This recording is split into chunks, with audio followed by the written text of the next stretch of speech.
শুধুমাত্র কাস্টমার আপুর রিকোয়েস্টে মাত্র 1.5 পাউন্ডের মধ্যে 2 তলা ভিনটেজ ডিজাইনের কেকের অর্ডার রাখলাম। আর সেই কেকটার ডেকোরেশন ভিডিওই মূলত আজকে আপনাদের সাথে শেয়ার করতে যাচ্ছি। তো ভিডিওটা শুরু করার আগে একটু বলে দেই, আমরা শুধুমাত্র গাজীপুর জেলার ভিতরে কেকের অর্ডার নিয়ে থাকি। এমনকি গাজীপুর জেলা হওয়া সত্ত্বেও যদি আমাদের লোকেশন হতে আপনাদের লোকেশন খুব বেশি দূর হয়ে যায়, সেক্ষেত্রে অর্ডারটা আর রাখা হয় না। তাই ইনবক্সের শুরুতে অবশ্যই আপনাদের ডিটেলস লোকেশনটা জানাবেন। তো চলেন এখন কেকটার মূল বিষয়ে কথা বলি। এই যে এখানে যেই কেকটা আপনারা দেখতে পাচ্ছেন আমি ফিনিশিং দিচ্ছি, এটা হচ্ছে আমার নিচের যে মেইন মানে বড় কেকটা সেটা। আর এটা আমি করেছিলাম 1 পাউন্ডের মধ্যে। আর উপরে যেই কেকটা সেটা আমি রেখেছি 1/2 পাউন্ডের মধ্যে। অনেক আপুরাই দেখি অবাক হন অনেক বেশি যে 1 পাউন্ডে এত হাইট কিভাবে হয়। আসলে হয় যদি আপনার কেকের বেজ এমনকি মোল্ড সিলেকশনটা ঠিক মতো করতে পারেন তাহলে অবশ্যই হবে, কেন হবে না। তো এখানে বেশি লেয়ারের না, 4টা লেয়ারের কেক ছিল আর 3টা লেয়ারের হচ্ছে ক্রিম পড়েছিল। তো টোটাল বলতে গেলে আমার এখানে 7টা, আর উপরের ফিনিশিং লেয়ার নিয়ে বলতে পারেন 8টা লেয়ার হয়েছে। যেহেতু মাত্র 1.5 পাউন্ডের মধ্যে 2 তলা কেক করছি, তাই অনেকের কনফিউশন এড়াতে আমি একদম ডিটেলসে আপনাদেরকে বলে দিলাম। তো এই যে এখন আমি যেটা ফিনিশিং করছি এটাই হচ্ছে আমার উপরের ছোট পার্টটা, মানে 1/2 পাউন্ডের যে কেকটা সেটা।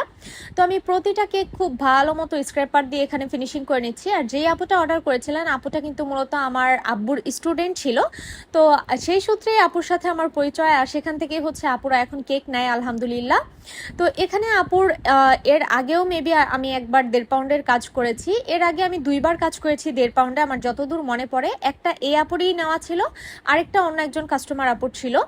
তো আসলে 1.5 পাউন্ডের মধ্যে 2 তলা কেক আমি কখনোই রাখতে চাই না অর্ডার, তারপরেও যখন অনেক বেশি রিকোয়েস্ট আসে তখন দেখা যায় করে দিতে হয়, কারণ সবার বাজেট ইস্যু একরকম থাকে না। তারপর হচ্ছে দেখা যায় যে কেক নিলেই তো হবে না, সেটা খাওয়ারও লোক থাকতে হবে আমার মতে। আর কেক জিনিসটা আমার কাছে মনে হয় যতটা ফ্রেশ খাবে ততটাই মজা লাগবে। তো এটা আসলে নিয়ে একদম অনেক দিন রেখে খাওয়ার মতো কিছু না। আর কেক জিনিসটা আসলে 3 থেকে 4 দিনের বেশি আমি বলবো না যে নর্মাল ফ্রিজে রেখে খেতে, আর ডিপ তো করাই যাবে না। তো যাই হোক, অনেক কিছুই বললাম, এখন একটু বলি। এই যে আমি যেখানে এই পিঙ্ক কালারের কাজটা করছি এটা ছিল একটা রোজ নজেল, এটা দিয়ে আমি জাস্ট এরকম একটু ডিজাইন করে নিচ্ছি। আসলে এগুলো কিভাবে করেছি আমি বলতে পারবো না, আপনারা দেখে বুঝে নেবেন। আর এখন যেটা দিয়ে কাজ করলাম এটা তো স্টার নজেল, সবাই চিনেন। তো এটা দিয়ে আমি কাজটা সেরে ফেলেছি এভাবে একটু বর্ডারের মতো দিয়ে। আর এখন করব সব থেকে কঠিন পার্ট বলতে এই যে এরকম সাইড দিয়ে যে ঝালর ডিজাইনের মতো হয় আর কি। এটা প্রথমে করতে গিয়ে আসলে আমার একটু কষ্টই হয়ে যাচ্ছিল, কারণ আমি আসলে এটা সঠিকভাবে করার ওয়েটা বুঝতে পারছিলাম না, বাট পরবর্তীতে আলহামদুলিল্লাহ ঠিক হয়ে গেছে। আর সেম ভাবে আমি এখন উপরের যেই কেকটা সেটার মধ্যেও করে নিব। আর সবগুলো ঝালট এরকম ভাবে করার পর এখন আমি এখানে আরেকটা ডিজাইন করছি। প্রথমে এই যে প্রতিটা ঝালটের মাথায় আমি এরকম একটা একটা করে ডট দিয়েছিলাম, তারপর আমার মনে হলো যে না একটু ফাঁকা ফাঁকা লাগবে কেকটা, তখন আমি এরকম করে নিচের দিক দিয়েও একটু ডটের মতো করে দিচ্ছি। আর জানি না কাস্টমার আপুর কেমন লেগেছে, কারণ আপু আমাকে যে রেফারেন্স পিকচারটা দিয়েছিল সেটা প্রচন্ড পরিমাণে হিজিবিজি একটা ডিজাইন ছিল, বলতে গেলে অনেক নজেলের কাজ ছিল।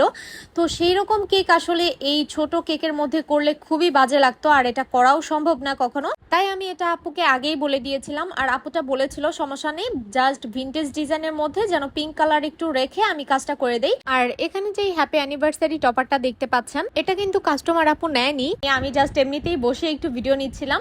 আর হ্যাঁ, এই ফাঁকা জায়গাটাতে পরবর্তীতে আমি একটা বাটারফ্লাই দিয়ে দিয়েছিলাম। তো আপনাদের কাছে কেমন লাগলো কেকটা অবশ্যই জানাবেন। আল্লাহ হাফিজ।